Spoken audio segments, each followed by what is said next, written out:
সুপ্রিয় দর্শক মন্ডলী, আসসালামু আলাইকুম। দেশ বিদেশ থেকে যারা আমাদের ভিডিও নিয়মিত দেখেন তাদের প্রত্যেককে প্রাণ অভিনন্দন, শুভেচ্ছা। বরাবর মধ্যে টিএম এগ্রো ফিশারিজ থেকে আমি মোহাম্মদ আশরাফ আপনার সামনে উপস্থাপন হয়েছি আপনাদের একটা নতুন প্রতিবেদন দেওয়ার জন্য।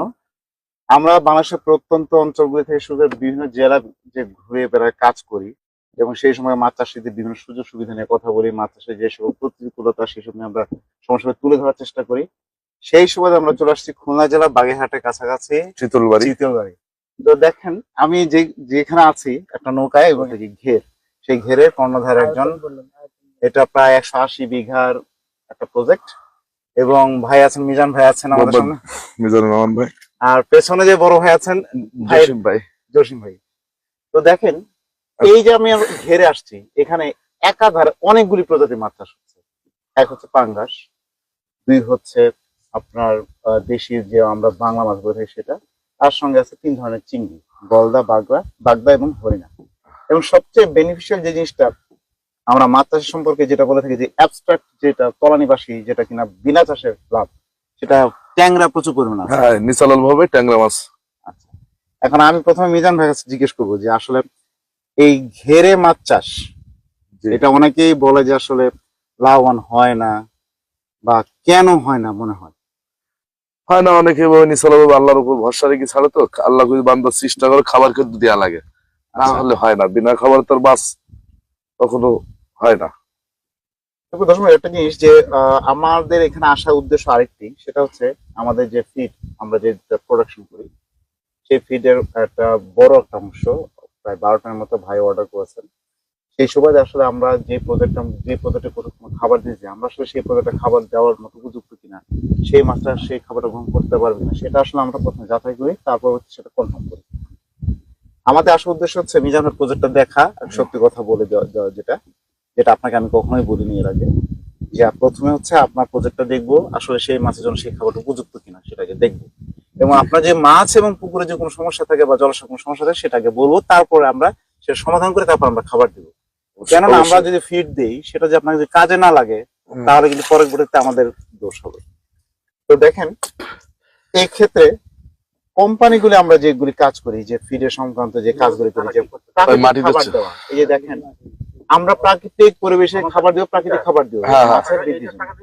না না না, মিজান ভাই, আপনার সাথে প্রশ্ন করবো, এই যে আপনি বলেন খাবার দেওয়া, তো ঘেরে যে সকল মাছ চাষি আছে তারা বেশিরভাগই বলে তাদের পুকুর সবুজ হয় না বা পানি সবুজ হয় না। এই যে আপনারটা যেমন একটা হালকা সবুজ, বৃষ্টি দিন দেখে, মেঘলা দিন দেখে একটু হয়তো একটু ঘোলা দেখাচ্ছে বা একটু কাঁচা ভাব আসছে, না না, কাছের মতো কিন্তু পানি কিন্তু পরিষ্কার। এবং আফসোস বিষয়, না হাতে যে কেউ হাতে নিলে বুঝতে পারবে যথেষ্ট পানি পরিষ্কার, কিন্তু সবুজাব রয়েছে।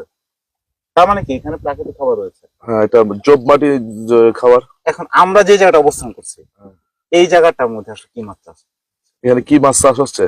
এখানে হলো কাতলা মাছ, রুই মাছ, সিলভার মাছ, সিলভার যেটা বলে, এবং খল্লা মাছ। খোলা মাছ মানে হচ্ছে খড়গুলো যেটা বলে, আপনার এক এক দেশের এক এক ভাষা। তো দেখেন এই অঞ্চলটার মধ্যে, আর এখানে হলো চিংড়ি মাছ আছে, গলদা আছে, আর বাগদা আছে, বাগদা আছে।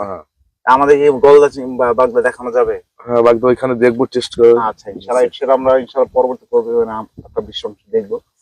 দেখুন সুপ্রিয় দর্শক মণ্ডলী, মানুষের চেষ্টা থাকলে কি না হয়। ওনারা দীর্ঘদিন ব্যাপী মাছ চাষ করছেন ঘেরের পরিবেশে, কিন্তু আমাদের ক্যামেরাটা যদি ঘোরানো হয়, যেদিকে আপনি তাকাবেন পুরোটা কিন্তু ঘের। এই পুরো ঘেরটা জুড়ে উনি মাছ চাষ করছেন, এবং জাস্ট শুধুমাত্র ভিডিও ধারণ না, প্রজেক্টটা দেখার জন্যই আমরা এই সম্পূর্ণ জায়গাটা কাভার করার জন্য চেষ্টা করছিলাম। কিন্তু আমার যতদূর মনে হচ্ছে যে এক বেলা সেটা কাভার করাটা আসলে সম্ভব হবে না। 180 বিঘা জায়গা কিন্তু কম না। তাহলে এইখানে উনি একক না, অনেকগুলি প্রজাতি মাছ চাষ করছেন।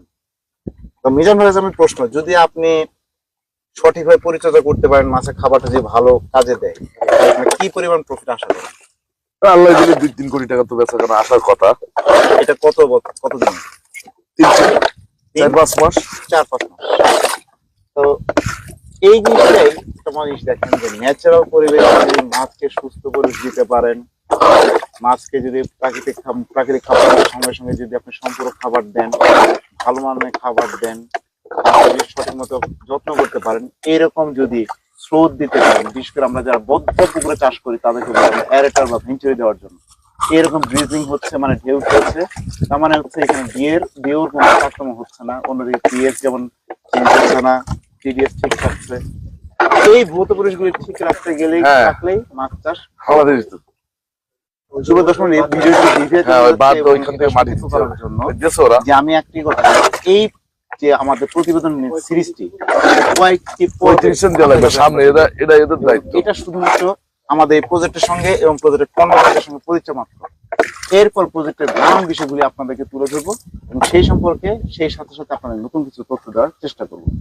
তো সেই পর্যন্ত সবাই ভালো থাকুন, আশা রাখুন যে আপনাদের যেন ভালো তথ্য দিতে পারি, এবং আমরা আশা করব সকল মাত্র সেই সকল তথ্য থেকে, বিশেষ করে বাংলাদেশের দক্ষিণাঞ্চল যারা কিনা প্রতিনিয়ত প্রাকৃতিক পরিবেশের সঙ্গে যুদ্ধ করে বিভিন্ন ধরনের চাষাবাদ করে থাকে, আসিফ ভাই, এখানে পানি কয় আছে? বেঁচে আছেন, তাদের এই সংগ্রামকে আমরা তুলে ধরতে পারি সেই চেষ্টা আমরা অব্যাহত থাকবো। টিম একজন ফিশার্স মোহাম্মদ আশরাফ, আজকে বিদায় নিচ্ছি। আসসালামু আলাইকুম।